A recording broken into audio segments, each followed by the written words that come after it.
Melanie, a lot of people still looking for answers this morning. The main question is why with what happened in Vegas. Yeah, and that's something that we do not have an answer to right now. But what we do know, 3 Canadians dying in this attack. The motive, as mentioned, is still unclear. The latest Canadian identified, Calumetic. She was in the area of the Mandalay Bay Hotel on Sunday. That's when gunfire erupted from the 32nd floor onto the crowd below. The Alberta woman dying alongside Jordan McEldoon during Sunday's shooting. McEldoon, a mechanic from BC, was to celebrate his 24th birthday on Friday. And Jessica Klimchuk, a 34-year-old mother of 4 and educational assistant from Alberta, was at the concert with her fiancé. 59 people died, over 500 injured. A number of other Canadians were there as well, and many on their way home. Let's get over to our Tammy Sutherland. She is live now at Pearson Airport. Tammy.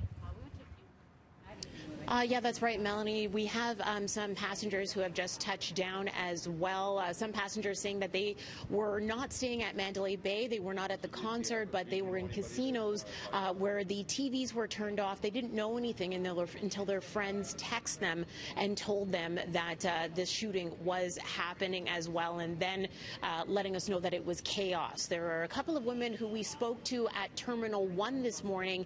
They say that they lived through the terror at the Jason Aldean concert. I was just crouched down on the fence, pretty well waiting to take a bullet. Like, we couldn't go anywhere because the fence was in our way and everybody was just crouched down holding each other. What was going through my head was, I want to call my parents, but I can't because I don't want them to hear me get shot over the phone. My friend and I were just holding each other for dear life, pretty much saying our goodbyes to each other, telling us how much we love them.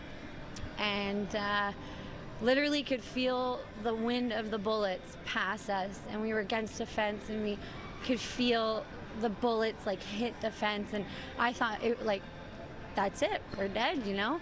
I remember at one point I couldn't breathe because I just saw a body on the ground, and my friend looked at me and she's like, Liv, just keep going, breathe through your mouth, breathe through your mouth. I'm like, I'm gonna pass out, I can't go anymore.